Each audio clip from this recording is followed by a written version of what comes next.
Selamat pagi semuanya. Saya di sini Muhammad Prayogi. Saya berasal dari Regu Garuda ya. Saya berasal dari Regu Garuda. Jadi saya di sini akan tampil untuk menjelaskan tentang psikologi penggalang. Psikologi penggalang yaitu kalau dalam pramuka ya, anggota pramuka penggalang itu berada pada umur 16 sampai 21. Ya, kira-kira 16 sampai 21. Psikologi penggalang. Kita tahu ya, psikologi itu adalah kejiwaan, masalah-masalah tentang kejiwaan. Penggalang berarti psikologi kejiwaan. Berarti psikologinya itu terjadi pada umur-umur penggalang, yaitu pada umur 16 sampai 21. Ini sangat penting sekali ya. Orang-orang di usia penggalang itu sangat penting sekali dimasuki yang namanya kegiatan-kegiatan yang aktif. Kegiatan aktif. Nah, kegiatan aktif itu berada dalam pramuka.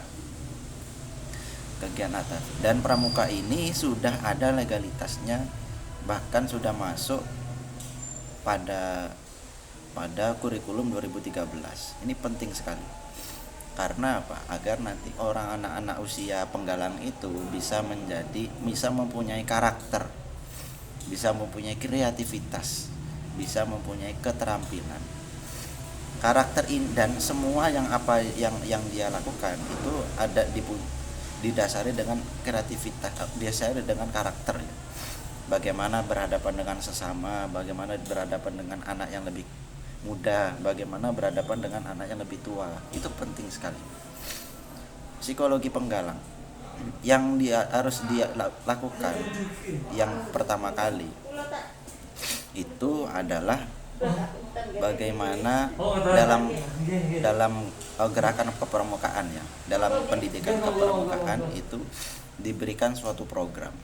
Kita membuat suatu program untuk mengasah, untuk mendidik anak-anak di tingkat penggalang. Ini penting sekali. Contohnya misalnya kemah ya, dilakukan kemah. Dalam kemah itu nanti kan ada beberapa kelompok. Beberapa kelompok itu nanti membuat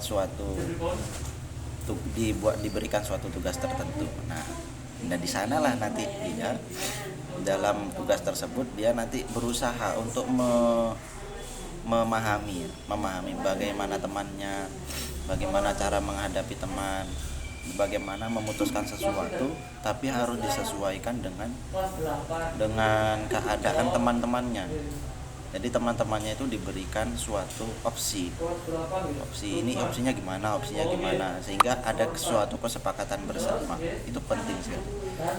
Nah, kepribadian karakter yang bagus, yang baik itu nanti akan tertanam dalam kegiatan-kegiatan seperti itu.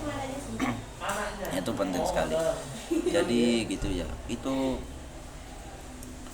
banyak sekali penelitian yang menjelaskan tentang bagaimana hubungannya, dampak dari kegiatan kepramukaan terhadap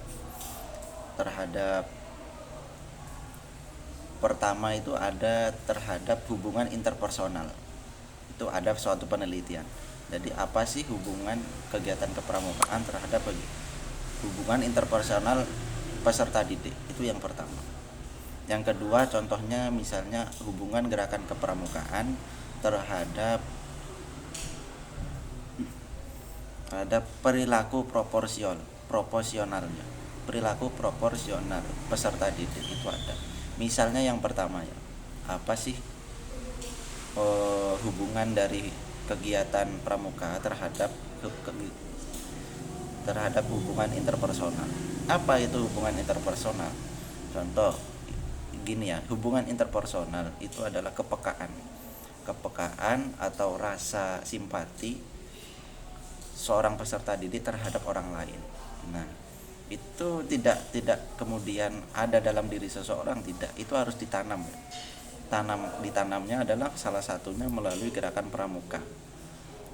Dan kami ini berada pada gugus depan Universitas Pesantren Tinggi Darul Ulum. Nah, apa contohnya kegiatan pramuka yang bisa membuat hubungan interpersonalnya itu tumbuh dalam peserta didik? Contohnya misalnya kegiatan kegiatan kemah bisa, atau mungkin kegiatan games. Dalam game itu bagaimana nanti ada estafet, titik pertama nanti akan lomba lari, titik kedua nanti akan memanjat suatu jaring, titik ketiga nanti akan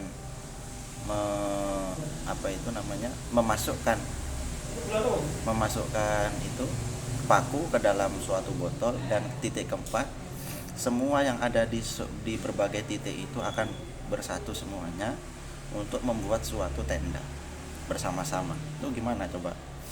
Nah, itu salah satunya.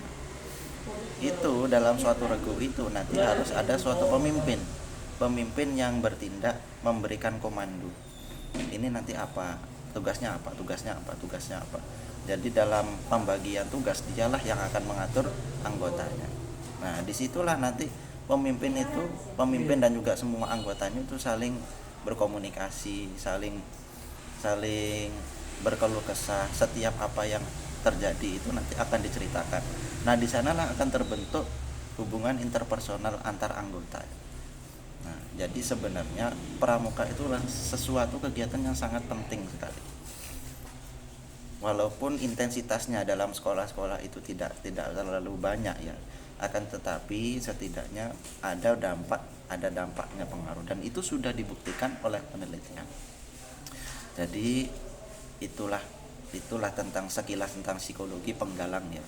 Psikologi penggalang. Orang-orang yang di usia penggalang itu sangat butuh sekali didikan. Entah itu lewat kegiatan atau lewat kerja bersama, itu pasti, dan itu butuh agar nanti ketika dia sudah memasuki masa dewasa, dia itu bisa mengerti orang lain, lalu kemudian dia bisa punya karakter, bisa punya akhlakul karimah. Mungkin sekian dari saya dari kelompok Garuda. Mudah-mudahan apa yang saya sampaikan bermanfaat ya. Ihdinas siratal mustaqim. Wassalamualaikum warahmatullahi wabarakatuh.